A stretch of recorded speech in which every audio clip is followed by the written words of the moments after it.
Bon, on va commencer. Je vous remercie de votre présence. Je suis accompagné de Mathieu, Alice et Martin pour parler de géothermie. Moi-même, je suis Christophe, je suis vice-président de l'Association française des professionnels de la géothermie. Mes trois partenaires vont avoir l'occasion de se présenter à tour de rôle. Une petite question pour introduire le sujet. Est-ce que certains d'entre vous savent comment le bâtiment est chauffé et rafraîchi ici? À votre avis? Merci Louis, par la géothermie. La géothermie de surface assistée par pompe à chaleur. On va voir qu'il y a différentes formes de géothermie. Et si on introduit par ce sujet, justement, c'est parce que la géothermie, on ne la voit pas.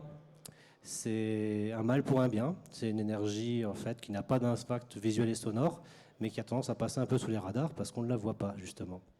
Nombreux sont les bâtiments à Lyon ou autour qui sont chauffés en géothermie sur nappe ou sur sonde ou sur d'autres formes de captage, et les gens ne le savent pas forcément. Donc on aura après peut-être un état des lieux de quelques références locales emblématiques. Avant de laisser la parole à mes collègues ou à mes partenaires ou mes adhérents même, puisqu'on est tous adhérents de la FPG, l'Association française des professionnels de la géothermie est une association loi 1901 qui va fêter son 13e anniversaire au mois de juin. On a à peu près 120, 126 adhérents au dernier recensement. C'est en train de grossir dernièrement, notamment lié à tout l'engouement qu'on est en train de voir sur le volet géothermique. On est composé de foreurs, de bureaux d'études fluides, de sous-sol, de fabricants de pompes à chaleur, d'énergéticiens, de tous les acteurs en fait, du monde énergétique qui œuvrent pour la géothermie. On a des relations assez saines avec les pouvoirs publics pour accompagner la montée en puissance de la géothermie. Et puis, globalement, on essaye de créer des outils pour promouvoir le recours à la géothermie. Voilà à quoi sert l'association. On peut assimiler ça à un lobby. Mathieu, tu peux te présenter s'il te plaît? Ouais, ça marche. Mathieu Bossé, donc moi je travaille chez Sondal Hydroforage, donc une société spécialisée dans le forage d'eau et de géothermie.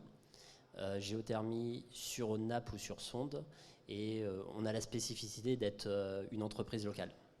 Sur quelle zone de chalandise tu rayonnes? Alors après, le bassin, c'est principalement le sud-est de la France, et puis on peut être amené pour certaines techniques de forage particulières à intervenir partout en France. Donc, tu fais du forage sur nappe et du forage en sonde géothermique, c'est ça? Ouais, c'est ça. Une double étiquette. Okay. Exactement.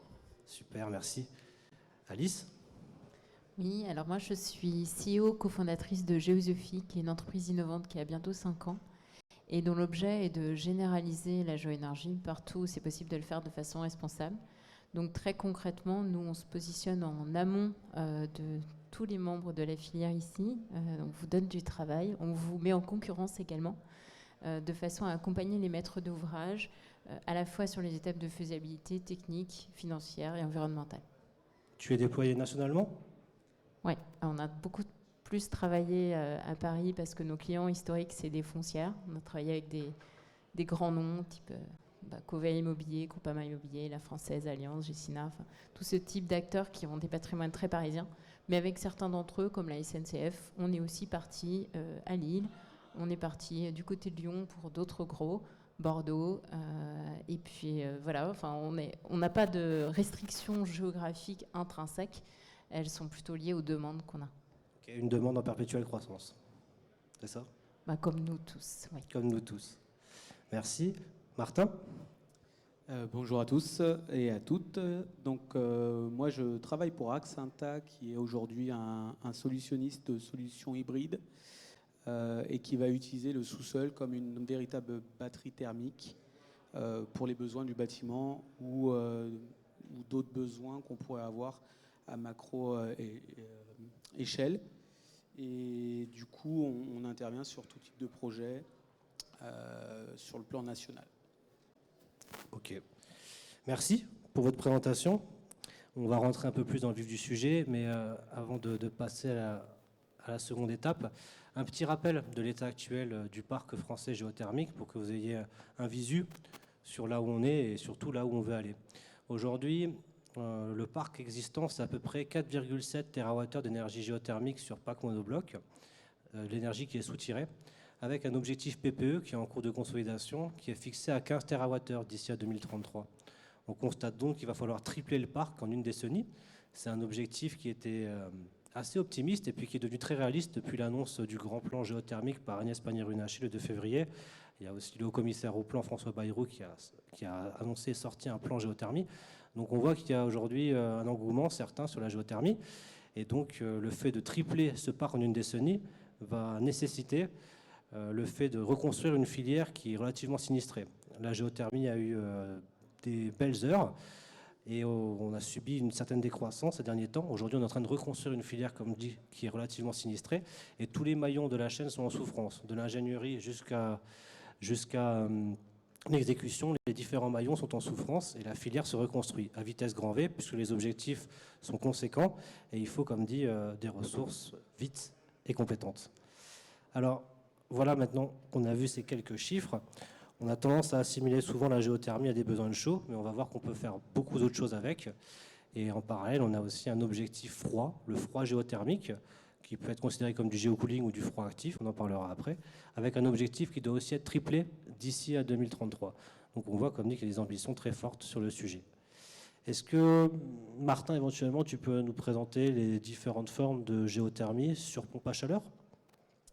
Effectivement, je ne sais pas si tout le monde m'entend bien, l'idée c'est de se dire que la géothermie a d'immenses avantages, notamment celui qui ne se voit pas, et notamment celui de pouvoir s'adapter au sous-sol qu'on a. Et comment on fait une géothermie aujourd'hui ? On a deux types de solutions, sur boucle ouverte ou sur boucle fermée. Donc en fait, la boucle ouverte, plus communément, c'est une géothermie sur nappe ou sur aquifère, où on va prélever de l'eau qu'on a dans le sous-sol, qui va nous permettre, en la faisant passer dans une pompe à chaleur, de nous produire de l'énergie, et après on va la rejeter dans cette même nappe à une distance qui est bien réglementée et définie pour éviter qu'on ait ce phénomène de réchauffement. Ça, c'est la première application qu'on peut avoir.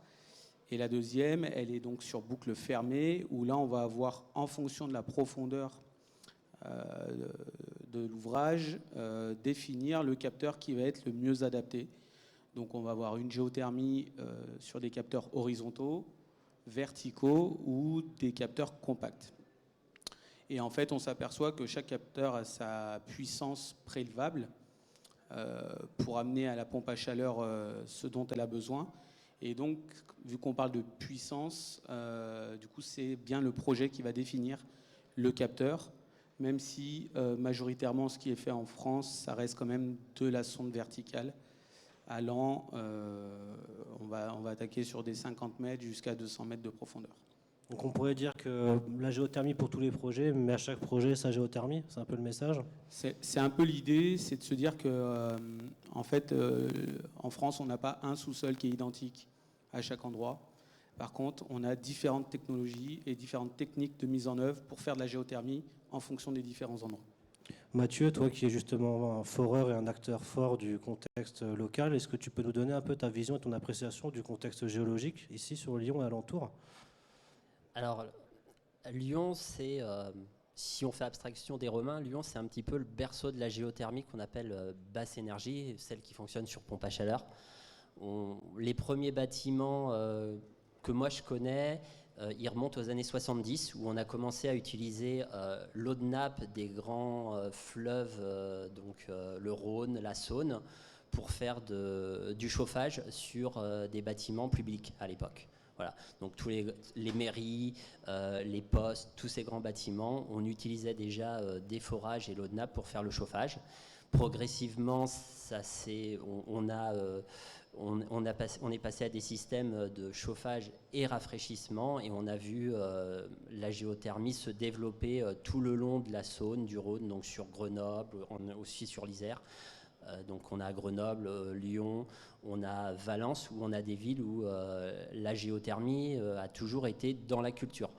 Pour l'anecdote, jusque dans les années 2005-2006, on avait même un arrêté municipal qui prescrivait comment on faisait une pompe à chaleur, et on exploitait une pompe à chaleur sur eau de nappe sur la ville de Lyon. Et comment tu organisais ? C'est toi qui définis s'il faut faire un forage sur nappe ou sur sonde ? Alors, nous, on n'est pas prescripteurs, on est foreurs. Nous, on est là pour réaliser. Donc, on accompagne par rapport à notre connaissance des terrains. parce qu'on sait que dans tel endroit, on va avoir plus ou moins d'eau. Là, c'est plus ou moins facile à forer. Après, c'est des bureaux d'études qui vont faire les prescriptions, les dimensionnements. Nous, on est là pour exécuter. Donc des bureaux d'études fluides ou des bureaux d'études sous-sol, les deux? Là, on est plutôt sur du bureau d'études sous-sol. Vraiment des gens spécialisés dans le sous-sol et qui vont s'appuyer justement sur les fluides pour faire le dimensionnement. Ok. Alice, si je dis pas de bêtises, tu as cette compétence, toi, sous-sol? Alors, pas exactement. Nous, en fait, on est AMO. Dis-nous, C'est-à-dire qu'on... qu'est-ce que tu proposes à tes clients Alors, et qu'est-ce qu'on peut faire avec la géothermie? Donc, en fait, on a effectivement, comme on le disait, besoin de plusieurs types de bureaux d'études. On a besoin d'un bureau d'études spécialisé dans le sous-sol et d'un bureau d'études qui va être spécialisé dans la partie CVC.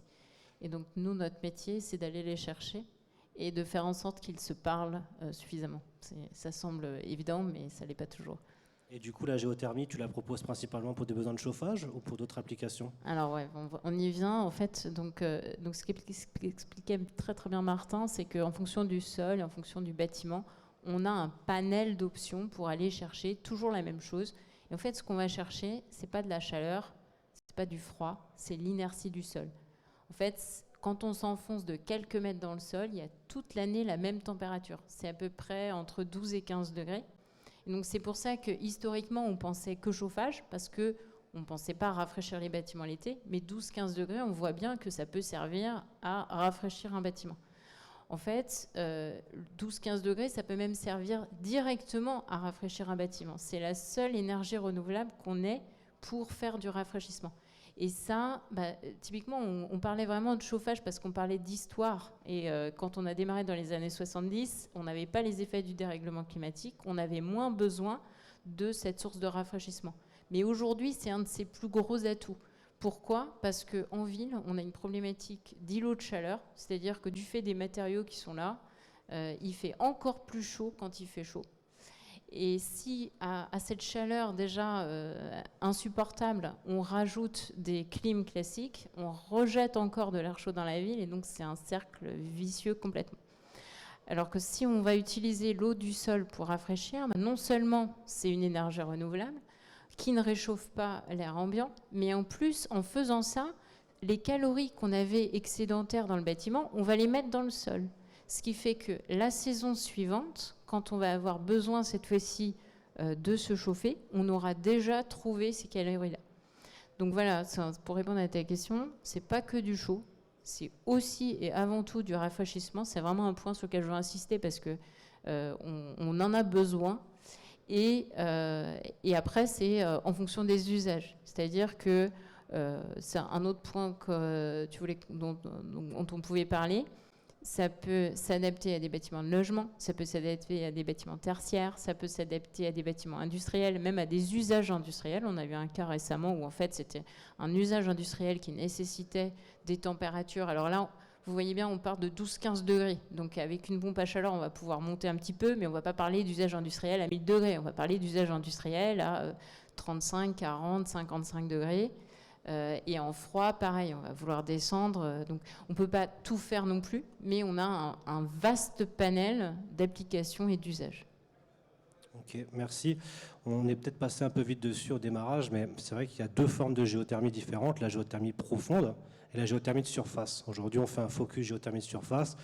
Pour votre culture générale, la géothermie profonde, elle a soit une possibilité de faire de la chaleur, on est sur des aquifères profonds, généralement au-dessus de 1500 mètres, en dessous de 1500 mètres, on va récupérer une eau qui est entre 60 et 80 degrés, qui va permettre d'alimenter un réseau de chaleur en direct. C'est de la géothermie profonde, dite à usage direct. Et après, vous avez la géothermie électrogène, qui est faite pour faire de la vapeur et donc de l'électricité. Nous, on se concentre sur la partie géothermie de surface. Tu as évoqué des mots un peu clés, Alice, dans ta présentation. Tu parlais notamment de recharge, de chaud, de froid. Axanta, ça vous parle aujourd'hui, le stockage, le positionnement, vous occupez? Oui, pardon. Effectivement, ça nous parle parce que c'est là-dessus que repose notre solution hybride.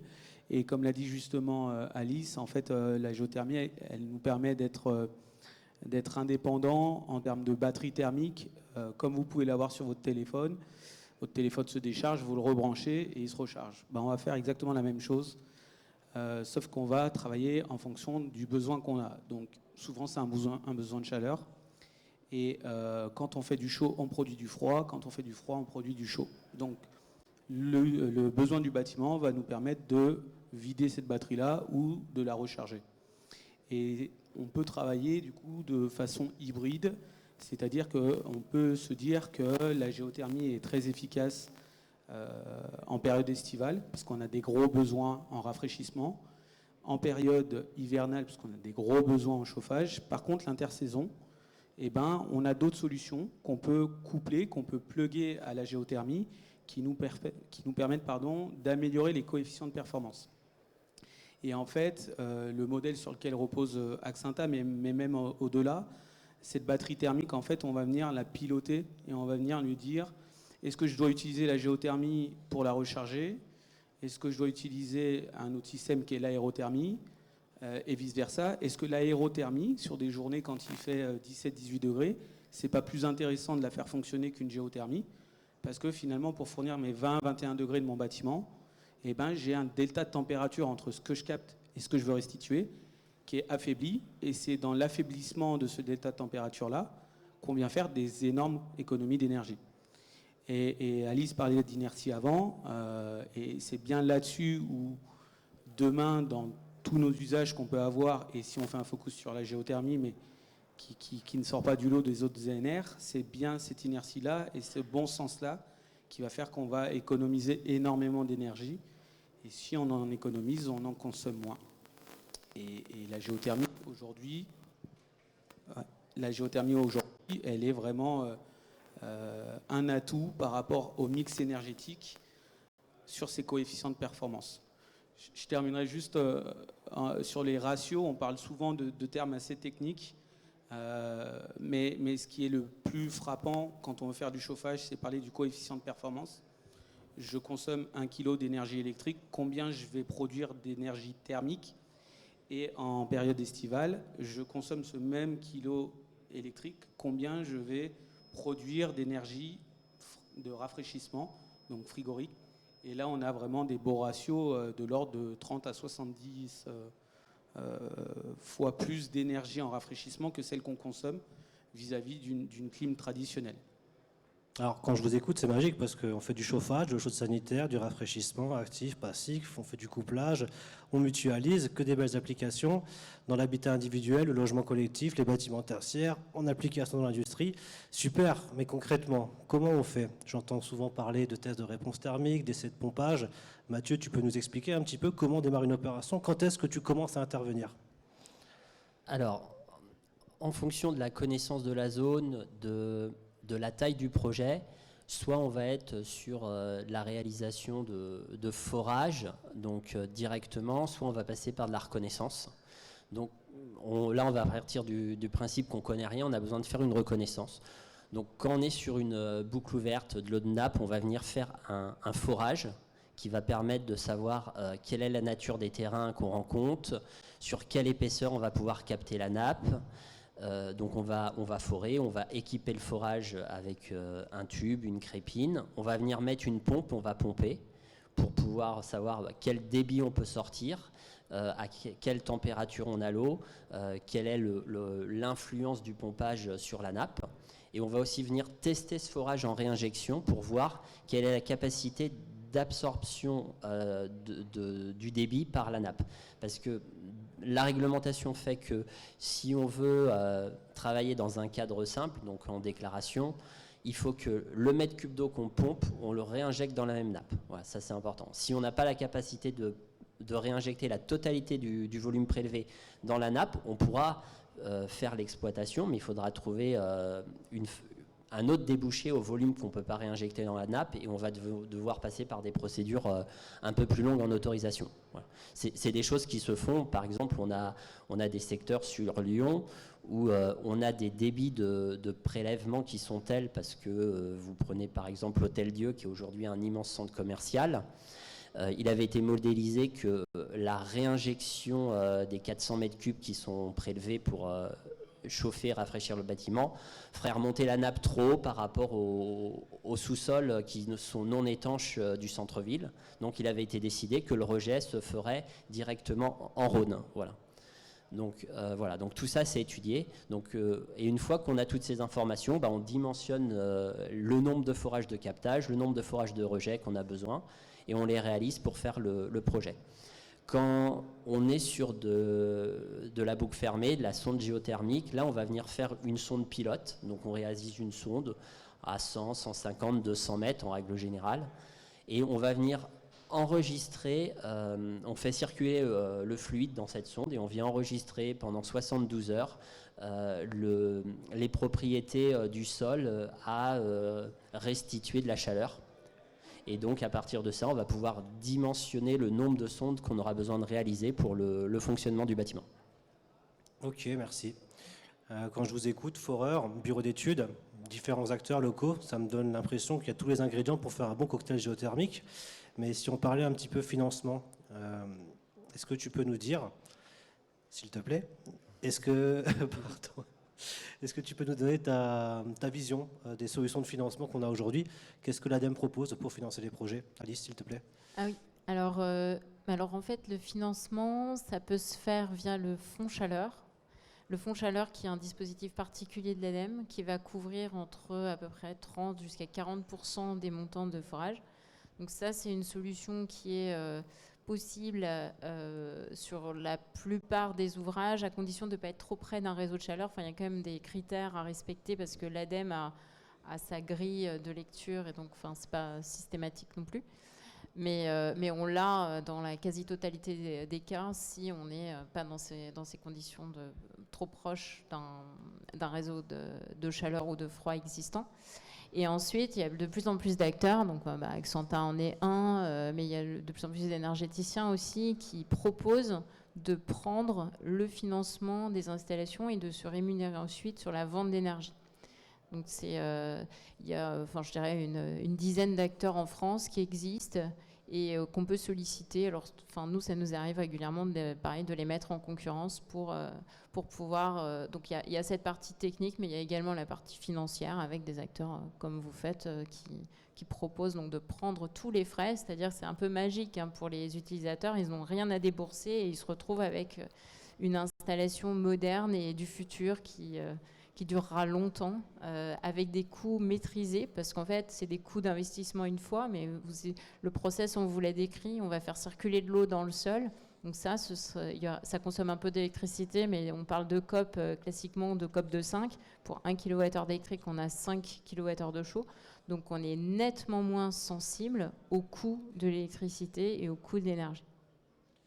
Ok, on entend aussi souvent qu'il y a un intérêt à mutualiser les besoins de chaud et de froid des différents bâtiments par le biais des BTEG. C'est des solutions qui te parlent ou qui vous parlent? Ouais, en fait, la BTEG, c'est un acronyme pour parler de boucle d'eau tempérée géothermique. Et en fait, c'est ni plus ni moins qu'un réseau qui va faire circuler cette eau-là et où on va pouvoir se raccorder, comme on peut le faire sur un réseau gaz, où tous les bâtiments se raccordent pour pouvoir consommer du gaz. Et là, on se raccorde sur cette boucle d'eau tempérée qui nous fournit déjà une énergie qui est tempérée et qui nous permet de chauffer les bâtiments à moindre coût et de mutualiser. Et donc, ça prend tout son sens parce qu'on le fait sur le gaz, on le fait sur les réseaux de chaleur, on le fait sur l'électricité, mais on ne le fait pas sur l'énergie thermique de la géothermie. Et donc, du coup, ça nous permet effectivement de réduire les coûts, parce que ça reste quand même un des sujets qui revient assez fréquemment, c'est que c'est une technologie qui est accessible à la condition d'avoir un certain coût, une capacité de pouvoir investir là-dedans. Et du coup, voilà, la mutualisation peut nous permettre de réduire individuellement le coût de cette technique-là. En référence justement, est-ce que vous avez connaissance chacun de références locales qui vous tiennent particulièrement à cœur parce qu'il y a eu un super retour sur investissement ou une empreinte carbone exceptionnelle ou une particularité d'une référence locale qui pourrait parler aux personnes qui nous écoutent aujourd'hui? Mathieu, tu as quelque chose à l'esprit? Tu l'as parlé avant de la parole. Des références sur Lyon ou sur Grenoble, il y en a énormément. Et il y a aussi des particularités qui sont liées au génie civil et on va utiliser en fait... la problématique du génie civil, on va la valoriser en énergie. Je m'explique. En fait, sur Lyon, il y a énormément de parkings souterrains qui sont faits dans des boîtes étanches qui sont dans la nappe. Et ces parkings souterrains, au lieu de faire des gros bouchons de béton qui viennent compenser la sous-pression, on va faire des radiers drainants. Donc on va calculer l'épaisseur minimale pour avoir le maximum de niveau de sous-sol. Donc généralement on descend à 6 niveaux de sous-sol. Et on va avoir sur ce radier drainant un débit de fuite. Donc les parkings souterrains, les grands parkings souterrains de Lyon, qui sont sur la Pardieu, qui sont Maréchal Ligotet ou autres, on récupère de l'ordre de 200 mètres cubes sur un radier drainant. Et on va aller valoriser énergétiquement cette eau pour faire du chaud ou du froid avant de la réinjecter à l'extérieur du parking dans la nappe. Voilà. Et dernièrement, ce qui a été fait, c'est que sur le quartier de la Pardieu, ils ont récupéré toutes les eaux des différents parkings souterrains de la Pardieu parce qu'ils se sont multipliés.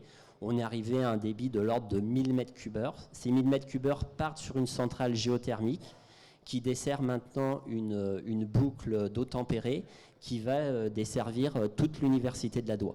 1000 m3 en termes de puissance, tu peux nous donner un ratio? Alors, je dirais des bêtises, mais on parle de plusieurs mégawatts. Ok. Ah, c'est exceptionnel, ouais. Alice, toi, tu as connaissance de références locales ou plutôt parisiennes ou ailleurs qui te tiennent à cœur ou des choses sur lesquelles tu as eu l'occasion d'œuvrer? Oui, oui, tout à fait. Alors, local, on en a fait une récemment pour un industriel qui avait énormément de besoins du coup de chauffage et de rafraîchissement, mais on parle bien des gammes de température assez basses en termes de chauffage et de rafraîchissement. Et donc c'est un projet sur sonde avec des temps de retour sur investissement estimés à moins de 5 ans. Donc, quand on parle de temps de retour sur investissement, j'ai toujours envie de dire oui, mais avec quel coût de l'énergie? Ça, c'est le grand défi. Parce que va faire le coût de l'énergie demain?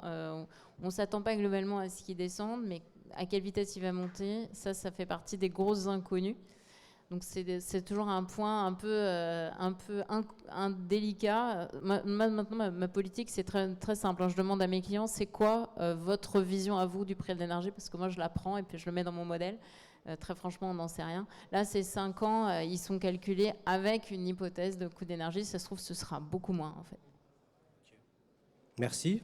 Martin, tu discutes par là, une référence s'appelle KTR. Tu peux nous en parler ou autre chose si tu veux. Ouais, j'avais 3 références, mais pour vous donner 3 idées rapidement, il y avait KTR effectivement, parce qu'on est sur un bâtiment privé d'un industriel qui a fait le choix par conviction, mais aussi en second lieu par économie d'énergie, de mettre des forages géothermiques. Où ça?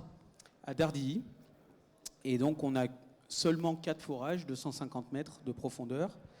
Et pour vous donner des ratios aujourd'hui, la consommation du bâtiment serait autour d'une puissance de 24 MWh et il en produit 42.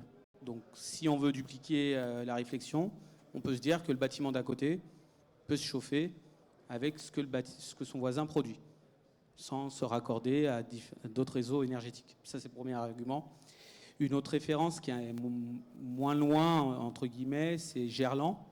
On a un immeuble de bureaux de 12 ou 13 étages qui a été fait, où là, c'est du forage vertical, donc conventionnel, mais qui est fait sous le bâtiment. Donc ça montre aussi qu'en milieu ultra-urbain, on a quand même la possibilité de faire du forage. C'est un peu plus contraint, donc forcément, il faut avoir une expertise qui nous accompagne sur le projet. Mais pour les besoins de l'ensemble des plateaux du projet, il y a eu une vingtaine de forages qui ont été faits juste en face du stade de Gerland. Et puis la dernière, elle est plutôt du côté de Saint-Quentin-Fallavier, mais qui est du coup proche de Lyon, pour vous dire aussi que la géothermie n'a pas de limite en termes de taille de bâtiment à chauffer, parce que là, on parle d'un entrepôt neuf qui est construit sur un système de géothermie hybride de l'ordre de 20 000 m² et qui va justement juste se chauffer avec de la géothermie. Et du coup, 20 000, pour vous donner encore une autre idée, on peut aller aujourd'hui sur des bâtiments qui sont de l'ordre de 100 120 000 m² uniquement chauffés avec la géothermie. Donc je vous laisse imaginer les ordres de grandeur d'économie d'énergie que vont faire les utilisateurs en termes des énergies, même si on a une fluctuation des coûts, que ce soit le gaz ou d'autres, qui, en fonction du marché et du contexte géopolitique dans lequel on évolue, vont être plus ou moins élevés. On reste quand même sur une indépendance énergétique qui est considérable. Ce bâtiment de Saint-Quentin-Fallavier, il est soumis à un régime déclaratif ou il est soumis à autorisation? C'est juste une autorisation, enfin c'est même une télédéclaration qui est faite pour pouvoir effectuer du forage, où l'analyse est faite en quelques mois, mais c'est plutôt rapide. En fonction du contexte géologique de la parcelle, on regarde si le bâtiment est favorable à une géothermie, on dépose un dossier, et il faut que le dossier réponde à 3 conditions. On ne dépasse pas les 10 000 mètres linéaires de forage, donc additionnés. On ne va pas au-delà de 200 mètres de forage par sonde.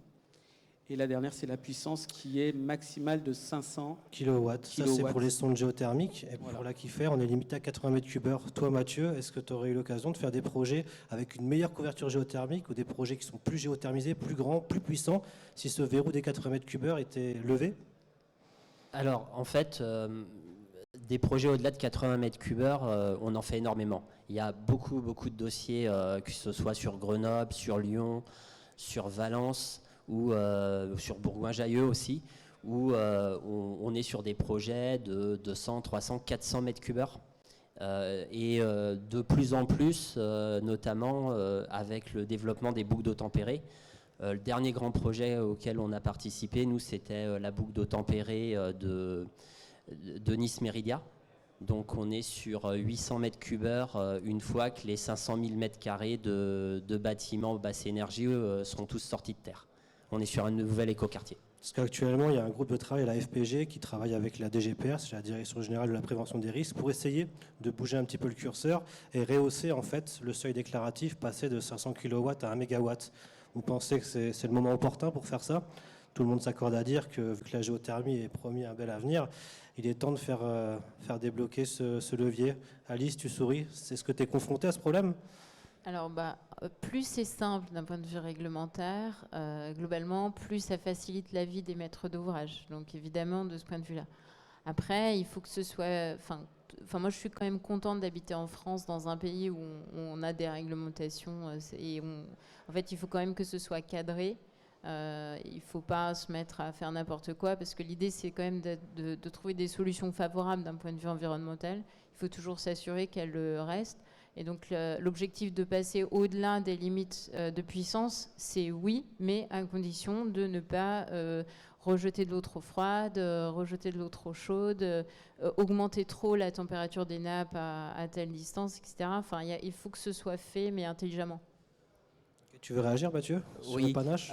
Le seuil, il a aussi quelque chose qui est bon, c'est que ça stimule les concepteurs à trouver des solutions. Par exemple, on a des exemples sur Grenoble où l'autorisation n'aurait pas été acceptée. On aurait été au-delà des 80 mètres cubes heure.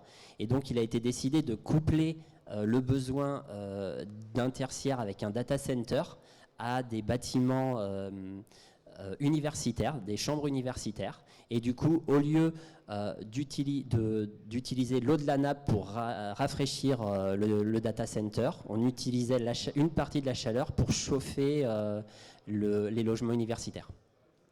Et d'ailleurs, est-ce qu'il y a une tendance de fond? La plupart des projets que vous étudiez, alors après, vos sociétés ont des spécificités, mais vous sentez un renouveau dans le marché du particulier, principalement des bâtiments tertiaires, du logement collectif, des applications d'industrie, on en a parlé avant. Qu'est-ce qui, selon vous, vibre le plus pour terminer sensiblement l'entretien? Alice ou Martin qui veut réagir? Moi, j'ai l'impression que ça vibre de partout. C'est un bon indicateur, ça. Mais nous, Joséphine, on est plus en contact avec le tertiaire et l'habitat collectif. On est plutôt en contact avec des gros bâtiments. Mais je dirais, on ne demande qu'à aider également les plus petits et trouver une façon de les aider. En fait, c'est toujours un peu plus facile pour des acteurs professionnels de s'adresser à des gros projets parce que d'un point de vue commercial, c'est plus simple. Mais je pense qu'il faut aussi réfléchir ensemble à d'autres façons de propager aussi sur les plus petits bâtiments, notamment avec les systèmes compacts et ce genre de choses. Je dirais que ça va même au-delà de la typologie des bâtiments ou des interlocuteurs, dans le sens où en fait on a des propriétaires, on a des utilisateurs, des fois c'est la même personne. On a aussi les gens qui mettent en œuvre ces solutions-là, donc qui prennent soit des marchés dans leur globalité et qui sous-traitent après en fonction des corps de métier. En tout cas, on s'accorde tous à dire qu'on a des problématiques de coût de l'énergie, de sobriété énergétique, de bon sens énergétique, et que la géothermie, qu'elle soit sur nappe, qu'elle soit sur sonde verticale, peu importe, en fait c'est sa méthode de prélèvement, mais la géothermie dans sa globalité, elle répond aujourd'hui aux problématiques qu'on a, et c'est pour ça que ça vibre énormément depuis plusieurs mois et de plus en plus, parce que c'est malheureusement sous la contrainte, un peu, soit environnementale, soit géopolitique. C'est une solution qui répond à toutes les problématiques qu'on a aujourd'hui sans avoir un discours catastrophique. C'est vrai qu'il y a des mots-clés qui ressortent en ce moment. Quand on parle de géothermie, on parle de plus en plus de rafraîchissement, de mutualisation par le biais des boucles d'eau tempérées, de quoi tu as besoin, de quoi j'ai besoin, comment est-ce qu'on peut collaborer pour optimiser. On parle aussi de stockage intersaisonnier quand on va coupler les installations avec d'autres formes de chaleur extérieure. On parle de tiers financement et on parle de plus en plus de souveraineté énergétique. Il a fallu qu'on passe par une crise ukrainienne pour montrer l'importance de gagner en souveraineté énergétique. Je vais donner un objectif de 15 TWh d'énergie sur parc monobloc géothermique d'ici à 2033. L'Académie des technologies et le BRGM ont montré que ce n'était pas un objectif, mais un potentiel de 100 TWh à 2040 pour les plus optimistes et à 2050 pour les plus réalistes. Les importations de gaz russe étaient de l'ordre de 90 TWh sur l'année 2020, pré-Covid. C'est une importation qu'on pourrait gommer par la géothermie de surface. Voilà. Ça, c'est les chiffres et c'est ce vers quoi on veut tendre. On a encore quelques minutes si certains d'entre vous ont des questions. On est là pour ça, n'hésitez pas. Merci et merci à vous trois.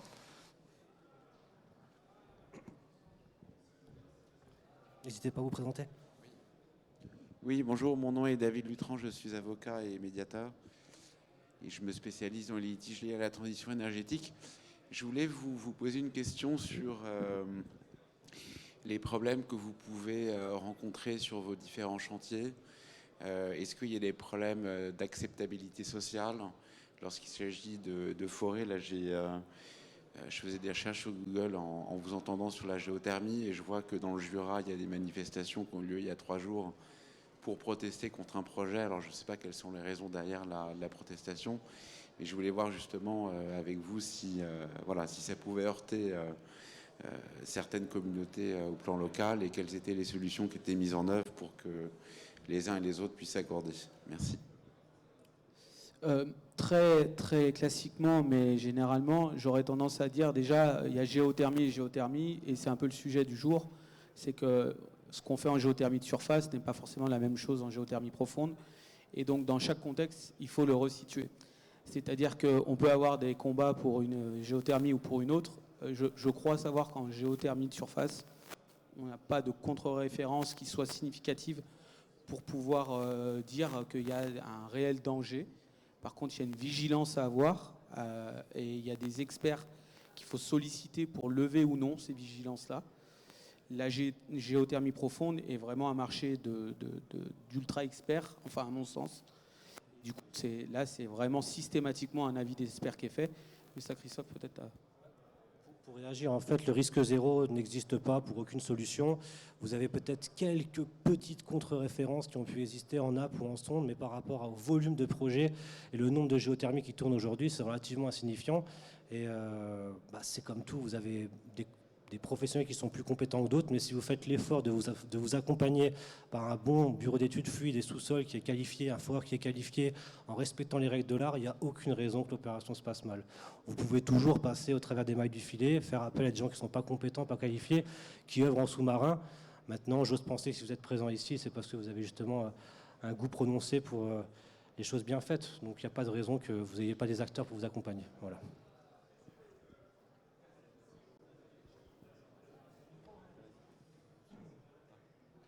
Le micro marche. Moi, je voulais interpeller Monsieur Martin Pontal pour l'inviter à venir nous voir. Nous sommes voisins de KTR. Donc, Monsieur Martin, qui est aussi, c'est Pierre Martin, hein, c'est ça, chez KTR. Donc, s'il a un excédent d'énergie, je ne comprends pas pourquoi nous, on ne peut pas l'utiliser. Je suis Olivier Marchand du CRMT.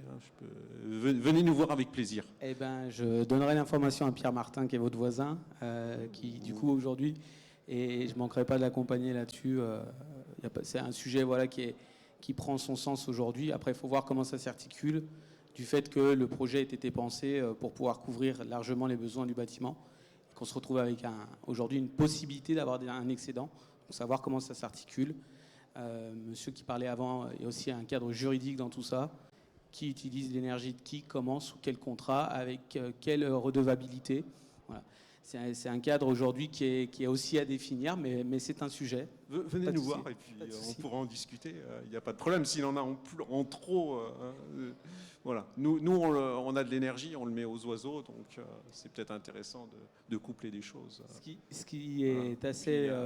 Il y a Tesla juste à quelques centaines de mètres. Ouais, non, mais en donc, fait, venez nous voir et puis on regardera ce qu'on peut faire parce que c'est intéressant. Il n'y a pas de souci avec ça. Juste pour définir un peu plus ce pourquoi du trop, c'est aussi lié à une très belle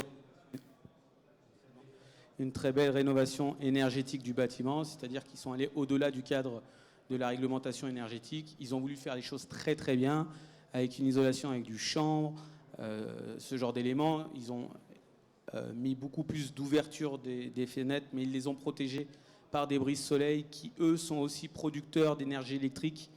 Donc du coup, double action. En fait, la volonté de ce projet, c'était à chaque fois qu'on met quelque chose, qu'il y ait une action 2 en 1.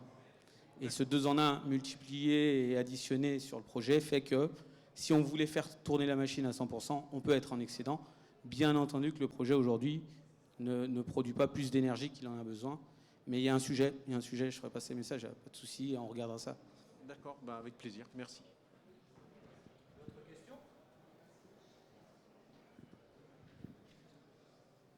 N'hésitez pas. Comment vous chauffez, monsieur, chez vous? Dites-nous. Au gaz. Ah. Et vous, jeune homme?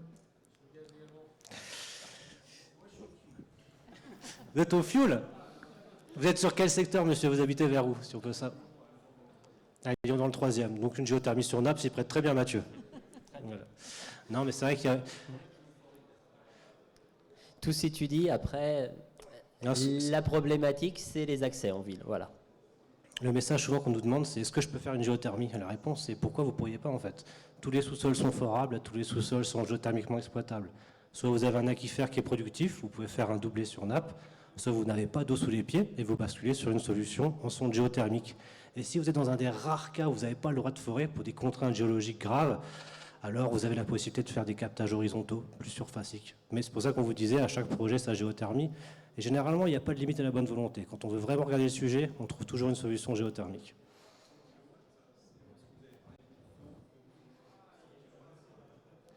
Bah, 100 kW dans le neuf, c'est déjà pas mal. En rénovation, ça peut être très peu. Ça dépend, c'est un point de vue. Aujourd'hui, le cadre réglementaire, c'est 500 kW. Jusqu'à 500 kW, on peut œuvrer sur un régime déclaratif. Et puis on est en train d'essayer de rehausser ce seuil. Bon, 500 kg, quand on travaille sur des systèmes de bivalence, on vient faire des couvertures partielles en géothermie, ça laisse quand même un terrain de jeu qui est assez sympa. On est sur des investissements qui sont déjà assez conséquents et des couvertures géothermiques qui sont belles, quoi, avec des empreintes carbone qui sont assez exemplaires. Donc le seuil aujourd'hui, il était bien pour permettre à la géothermie de se relancer. Maintenant, pour massifier, il faut remonter d'un cran, quoi. Voilà. Je voulais... Pardon, Mathieu, non. Non, c'est bon. Je voulais même préciser un point qu'on n'a pas eu le temps, enfin qu'on n'a pas évoqué, mais au-delà du côté financier, économie d'énergie, bon sens, etc., il y a aussi un côté de réduction des émissions de carbone. Et ça, au-delà de tout ça, c'est aussi un sujet qu'on a aujourd'hui. Tous notre empreinte carbone aujourd'hui, il faudrait qu'on la diminue. Bah, si déjà le chauffage qui représente 75% de nos émissions de carbone, on le diminue de l'ordre de 70, 80, 90%, on a déjà fait une grosse partie du travail. Et donc, il faut essayer d'aller au-delà du côté financier pur et dur, parce que le pas cher coûte cher. Ça ne sert à rien de se payer une Rolls si on n'en a pas besoin, mais quand même. Après, ce qu'il faut voir aussi, c'est que souvent les gens tendent à penser qu'il faut tout faire en géothermie ou rien. Il y a parfois des solutions un peu hybrides. Quand on veut rénover, par exemple, une copropriété de, je sais pas, une centaine de logements, on n'est pas obligé de changer la chaudière fuel ou la chaudière gaz en intégralité. On peut laisser le générateur existant. On parle de capteur dans ce qui est dans le sous-sol, de générateur pour la chaufferie et d'émetteur pour ce qui envoie la chaleur, les radiateurs, les planchers chauffants, etc. Donc en laissant les émetteurs, souvent des radiateurs basse ou haute température, en gardant un générateur en chaufferie, une chaudière gaz, en venant mettre des sondes géothermiques ou un doublé sur l'aquifère, vous venez diminuer en fait les consommations fossiles et l'empreinte carbone de votre bâtiment avec une couverture géothermique qui est pilotable selon les investissements et les subventions qu'on veut y mettre. On vient, comme dit, faire un effort sur l'empreinte carbone, on vient diminuer en fait les consommations fossiles pour avoir une part géothermique plus ou moins importante. Ça se fait très bien. Et c'est pour ça qu'actuellement les bailleurs sont en train de s'emparer du sujet. C'était des cibles qui étaient assez compliquées à toucher parce qu'ils avaient leurs habitudes. Et aujourd'hui, qu'ils voient les prix de l'énergie qui sont en train de s'envoler, beaucoup se posent la question de la géothermie parce que parfois la biomasse est contraignante, les aérothermes aussi, et la géothermie n'est pas la solution, mais une des solutions évidentes pour décarboner le parc des logements collectifs en France. C'est une évidence, on est tous d'accord sur ça. Voilà. Merci pour votre écoute. Une dernière question ? Eh bien c'est bon, il faut qu'on quitte. Merci. Merci. Merci.